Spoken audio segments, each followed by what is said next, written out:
হঠাৎ বাস স্ট্যান্ডে আমার ছোট্ট বোনটি হারিয়ে যায়। মেয়েটি কথা বলতে পারে না, বাবা মা কেউ নেই, থানা পুলিশ করলাম, এখনো পর্যন্ত কোনো খোঁজ পেলাম না। মা দাও তো। হ্যালো, আপনি ছবিটা পাঠিয়ে দিন, আমি মেয়েটাকে খুঁজে দিচ্ছি। তুমি যদি পারো তাহলে তোমাকে না দেখে আমি আমার বউ করে আনবো। হ্যাঁ, পাঠিয়ে দিয়েছি। মেয়েটা থানা পুলিশ পাচ্ছে না আর ফেসবুক খুঁজে দেবে? তুই কি মস্করা করিস? এই নাম্বারে যোগাযোগ করুন। আরে এটা সেই মেয়েটা না? হ্যাঁ তাই তো। হ্যালো, আচ্ছা এই মেয়েটাকে পাওয়া গেছে, আপনি মোহনপুরে চলে আসুন। কি হয়েছে নকশা? মেয়েটাকে পাওয়া গেছে মা। দাদা, তিন্নি তুই কোথায় চলে গেছিলি? ধন্যবাদ, চলো আমি তোমাকে বউ করে নিয়ে যাব। 7 মাস পর।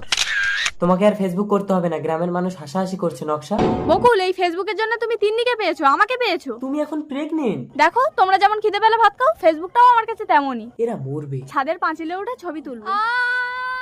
নকশা, নকশা, নকশা, নকশা, ডক্টর।